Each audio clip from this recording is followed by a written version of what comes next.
Olá, irmãos, sejam bem-vindos a mais uma devocional nessa noite. Hoje nós vamos meditar num texto que se encontra no livro de Gênesis, capítulo 16, versículo 15. Eu vou ler o versículo 15 e depois que eu terminar eu vou explicar o texto, toda a história, para a gente poder tirar os nossos pontos, porque é uma história muito extensa, muito texto, e a gente tem que resguardar o nosso tempo para tirar os pontos importantes. Então vamos iniciar. Gênesis 16:15 diz assim: E Agar deu à luz um filho a Abrão, e Abrão chamou o nome do seu filho que Agar tivera Ismael. Amém? Eu vou resumir a história agora. Sarai e Abrão, mais tarde Sara e Abraão, não podiam ter filhos. Eles já tinham ali em média de 80 e tantos e 70 e tantos anos, cada um com a idade. E como todos sabem, na cidade não é possível ter filhos, né? A mulher geralmente já está na menopausa, não pode mais gerar filhos. Mas Deus tinha prometido a Abrão e Sarai que eles teriam um filho da promessa. Mas Deus não disse que esse filho seria de Sarai.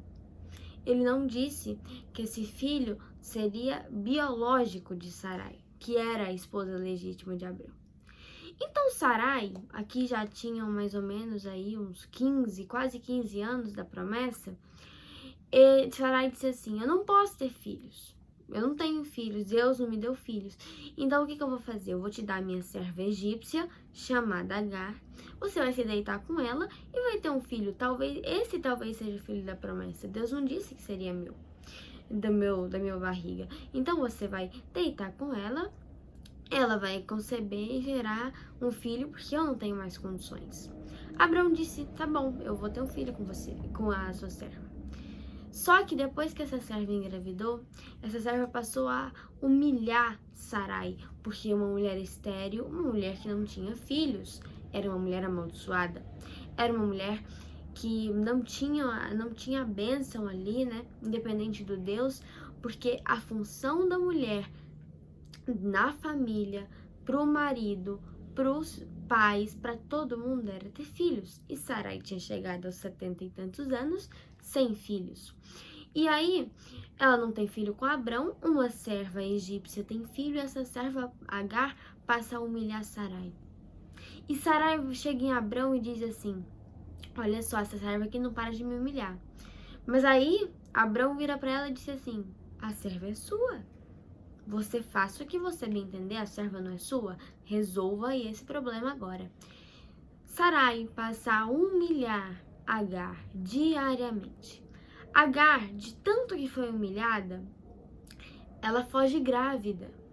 Foge e pretende ir pro Egito, pra terra dela, voltar pra terra dela.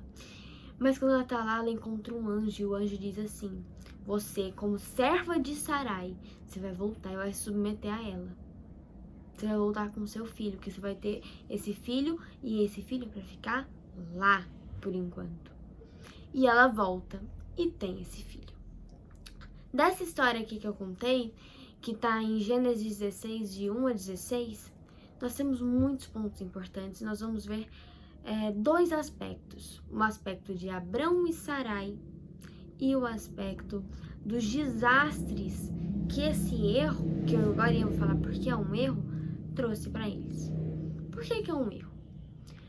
Porque Deus não disse para Abrão ter filhos com uma serva.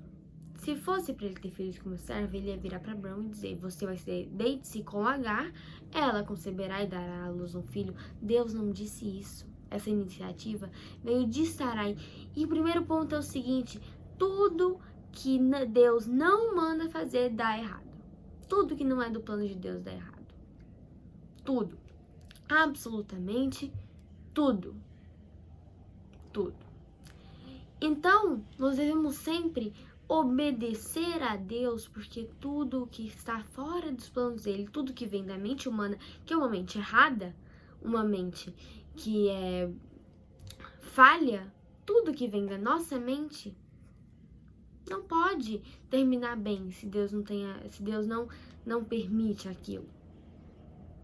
Não permite aquilo. Então, o primeiro ponto é esse. Segundo ponto é o seguinte: não era uma loucura. Às vezes, hoje em dia, no século XXI, a gente olhava assim e pensava, meu Deus, mas essa facilidade assim, você é casado há sei lá quantos anos e aí você não tem filho, você pode simplesmente dividir seu marido com outra mulher? Naquela época não era uma loucura, não era uma coisa de outro planeta. Naquela época era uma questão cultural. Então, vou ver aqui, ó. Não era uma loucura, era uma questão cultural, presente no Código de Hammurabi, que foi um conjunto de leis muito famoso, que a gente estuda na escola até hoje. Mas Deus instituiu o casamento como prática singular, ou seja, um homem e uma mulher. Um homem e uma mulher. Olha o que diz Gênesis 2:24. Portanto, deixará o homem, o seu pai e a sua mãe, e apegar-se-á a sua mulher, não é no plural, não são as suas mulheres, é a sua mulher. E serão ambos uma só carne. Então, para aquela época ser certo, né, não ser errado, não ser imoral para aquela época, mas Deus não mandou ele fazer isso. Não mandou. Então, o primeiro ponto é isso. Sarai não estava ficando caduca, não para aquela época. Ela era uma coisa realmente comum, de onde ela tinha vindo, e Abrão tinha vindo de Ur, e praticamente no Oriente inteiro. Aquilo era uma coisa normal, que Deus não tinha mandado fazer, mas era uma coisa normal. Segundo ponto. A falta de fé fez o casal tomar atitudes impensadas. Olha só, eles estavam com a promessa há anos, com essa promessa ali, carregando aquela promessa. A Bíblia diz que Abrão não tomou posse de Canaã materialmente, digamos assim. Ele tomou posse pela fé. Ele tomou posse na promessa. Ele ficou ali na promessa, firme na promessa. Então, até agora, 10 anos da promessa, e nada de Sarai engravidar. Uma mulher que recebeu essa promessa com 65 anos, o marido tem 75, e aí passaram-se 10 anos e ele não engravidou, vai pensar o quê? Vai pensar o quê? Não vou mais engravidar, não vai mais acontecer isso comigo, Deus se esqueceu da minha promessa, ou não é esse jeito. O que acontece com a fé? A fé vai diminuindo.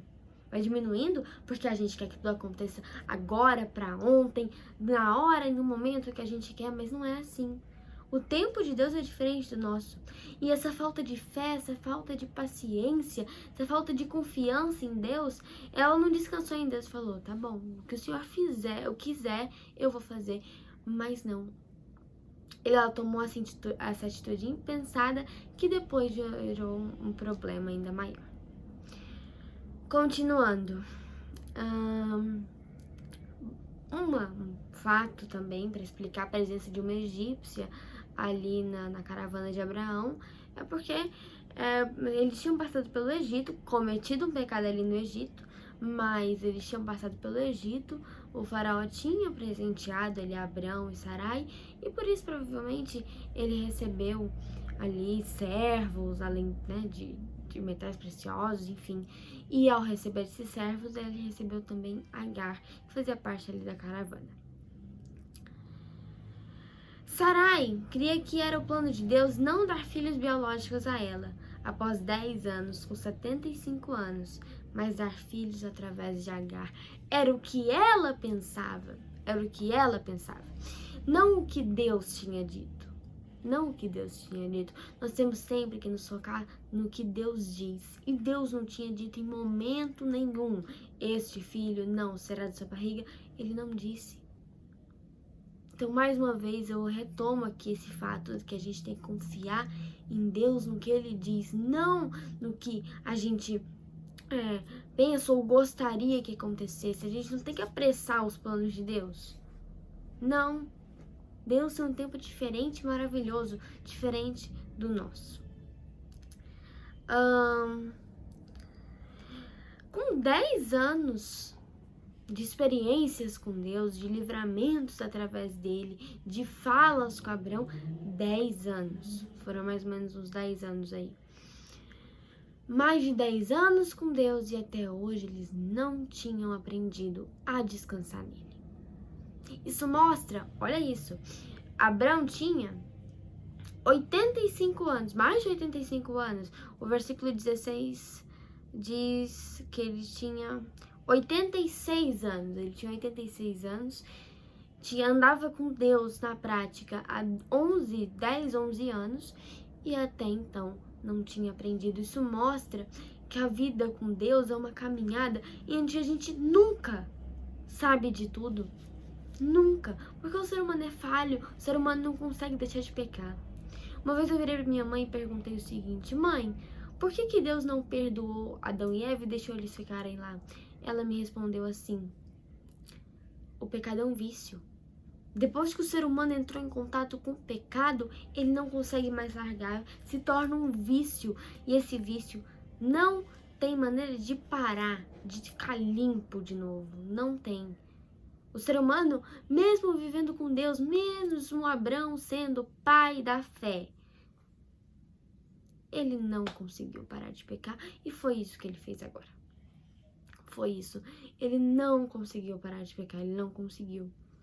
Então nós devemos sempre estar ali cada vez mais apegados a Deus para conseguir se tornar mais parecidos com Jesus, porque sozinhos nós não conseguimos. E mesmo que uma pessoa chegue aos 130 anos e tenha nascido na igreja, ele ainda vai cometer pecado, ele ainda não sabe de tudo que Deus reserva e nós não vamos saber ao longo da nossa vida, mas nós devemos sempre estar ali, apegados a Deus, para que Ele nos ajude, nos dê forças a vencer a tentação.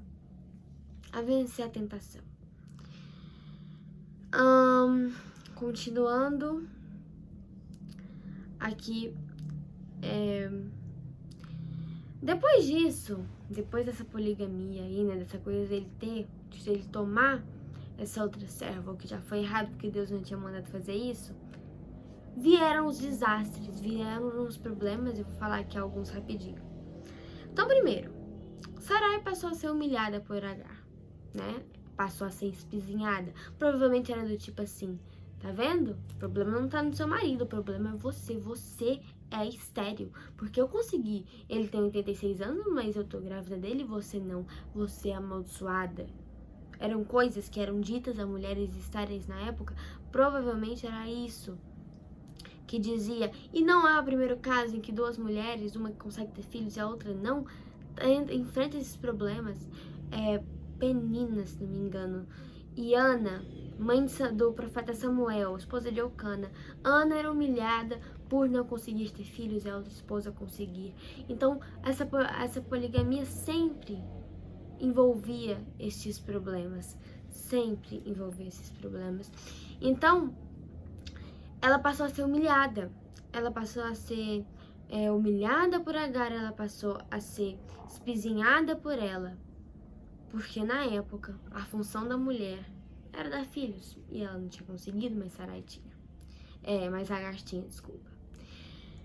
Bom, depois nós vamos ver mais uma vez um pecado aqui que já aconteceu na Bíblia antes de Abrão e Sarai, apesar deles estarem meio no comecinho da Bíblia. É assim, o pecado no esquema batata quente. O que eu quero dizer com isso? Lá no início, no Jardim do Éden, quando Eva e Adão pecam, o que Deus pergunta? Adão, o que você fez? O que você fez? Não sei o que. Ele fala assim: não foi a Eva, ó. Foi a Eva que mandou, que disse pra eu fazer e tudo mais. E aí a Eva pergunta assim: Eva, por que você comeu do fruto proibido? Não, foi a serpente. Então é sempre assim, no esquema batata quente. Na hora do erro, tá todo mundo ali junto pra fazer, mas na hora de assumir, de levar as consequências, não, eu não fiz nada. E assim também é com Abrão e Sarai. A Sarai, ela fica indignada porque a sua própria serva está espizinhando e fala assim: Abrão, você faz alguma coisa porque eu não aguento mais ser espizinhada por ela. Mas aí, Sarai tenta jogar o problema pra Abrão, mas Abrão joga de volta o problema. Ela fala assim: ó, a serva não é minha. Você que lide agora com a tua ideia aí, com os problemas que ela trouxe, porque a ideia não foi minha. Então sempre acontece isso, sempre tem esse esquema batata quente, porque ninguém quer assumir, ninguém quer arcar com as consequências do erro depois. Então é uma coisa que, mais uma vez, acontece. Abrão entrega na mão de Sarai sua serva Agar, mas Sarai passa a humilhá-la. Isso mostra que Sarai era uma pessoa muito vingativa. Ela era muito vingativa, mesmo chegando aos 75 anos. Mesmo estando com Deus ali há 11 anos, ela continuava a ser vingativa. Então, isso mostra também, mais uma vez, que é uma caminhada. E depois disso, ela foge. Agar foge, ela não aguenta mais. Então, o que seriam essas humilhações? Poderiam ser agressões verbais, né, de estrangeira ou alguma coisa assim. Agressões físicas, porque ela era a senhora dela. E ela era uma serva, apenas uma serva. Então, ela poderia, né, fazer o que bem entender com ela. Então, passou a ser isso e Agar sai, isso foge, isso mostra que Sarai era vingativa e Agar insubmissa à sua senhora. Quando Agar estava fugindo para voltar para sua terra, depois de tantas humilhações, ela encontrou um anjo que manda ela voltar e obedecer à sua senhora, porque ela era a serva. Muitas vezes nós achamos que Deus só vai mandar a gente nos fazer aquilo que é bom para nós, que a gente vai ficar confortável, que a gente vai gostar de fazer, mas não, porque a vontade de Deus é muito melhor que a nossa. É muito melhor que a nossa. Então, Jonas não se sentia confortável de ir para aquela cidade que Deus mandou, então ele vai para outra, mas Deus sabia, ele falou: eu quero que você fique aí. É aí. Então, a vida cristã não nos permite fazer o que a gente bem entender, nos ordena fazer o que Deus manda. E é isso que o anjo faz. Se Agar estava fugindo, é porque ela não estava gostando de viver lá, mas o anjo não vai lá e tadinha, meu Deus do céu, que absurdo. Não, ela fala assim: você vai voltar porque você é a serva e você vai obedecer a sua senhora. Então, Deus sempre nos manda fazer aquilo que é certo, mesmo que aquilo seja difícil. Essa é a ordenança de Deus para nós. Deus promete um filho igual a Agar. Como assim? Ele promete um filho que prefere fugir a se submeter. Um filho rude. Um filho que vai ter ali problemas mais pra frente. Então Deus promete um filho desses. Mas, ao mesmo tempo de tudo isso acontecendo, nós podemos ver a misericórdia de Deus. Podemos ver a sua misericórdia, porque apesar de Agar ter sido uma serva submissa, apesar de Sarai ter sido uma mulher sem fé que deu origem a todo esse problema, Deus recompensa ambas, porque Deus dá o filho a Agar e Deus dá filho a Sarai. Então nós vemos a misericórdia de Deus. Então nós temos alguns pontos. Devemos sempre fazer o que Deus manda. Os caminhos e tempos de Deus são diferentes dos nossos. Ele é misericordioso para conosco. E o pecado sempre está presente em nossas vidas. Sempre está presente em nossas vidas. Espero que essa mensagem tenha ajudado os irmãos. Vamos agora para os nossos pedidos de oração. Vamos agora para nos momentos de falar com Deus através da oração. Então, vamos orar pela Vânia, que é a amiga da irmã Rose, pela irmã da irmã Eunice, pelo irmão Feliciano, pela Kênia, Lindaura, Mônica, Samuel, o Micael, pela família do Geraldo, cunhado do pastor que faleceu, os demais enfermos e enlutados e pela igreja. Vamos estar orando por esses pedidos. Amado Deus, querido Pai, eu quero lhe chegar à Tua presença agora, ó Pai, para agradecer por essa palavra maravilhosa que o Senhor tem colocado em nossos corações.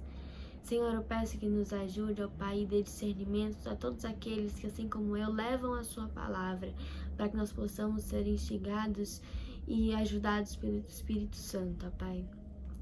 Senhor, eu quero lhe pedir agora que continue fazendo a sua vontade em nossas vidas em relação aos enfermos e enlutados, Senhor. Seja, Pai, direcionando a nossa igreja e confortando todos aqueles que precisam do Senhor. Em nome de Jesus, com perdão dos nossos pecados, que eu oro. Amém. Amém. Nossas devocionais continuam da mesma maneira. Os nossos cultos presenciais também estão funcionando normalmente. Espero que tenha ajudado e até a próxima devocional.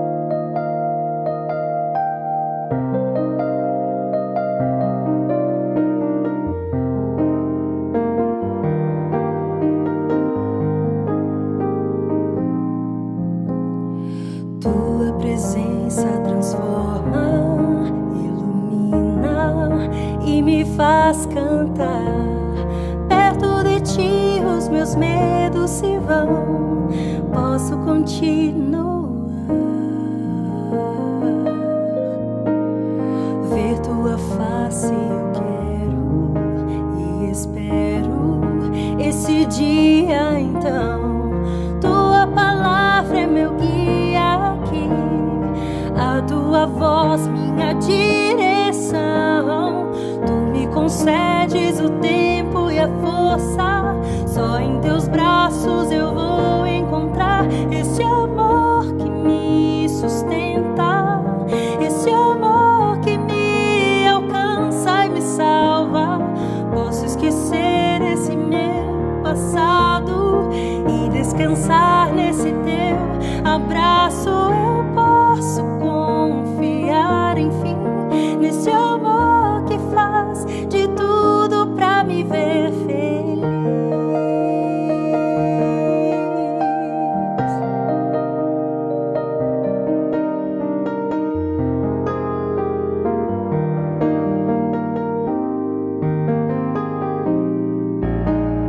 Tua presença transforma, ilumina e me faz cantar. Perto de ti os meus medos se vão, posso continuar. Ver tua face eu quero e espero esse dia então. Tua palavra é meu guia aqui, a tua voz minha direção. Tu me concedes o tempo e a força, só em teus braços eu vou encontrar esse amor que me sustenta, esse amor que me alcança e me salva. Posso esquecer esse meu passado e descansar nesse teu abraço. Eu posso confiar, enfim, nesse amor que faz de tudo pra me ver feliz. Tu me concedes o tempo e a força, só em teus braços eu vou encontrar esse amor que me sustenta, esse amor que me alcança e me salva. Posso esquecer esse meu passado e descansar nesse teu abraço. Eu posso confiar, enfim, nesse amor que faz de tudo pra me ver feliz.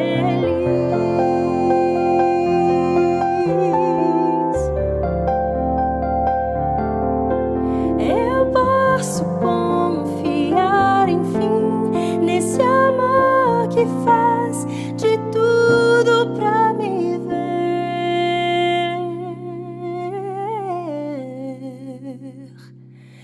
feliz.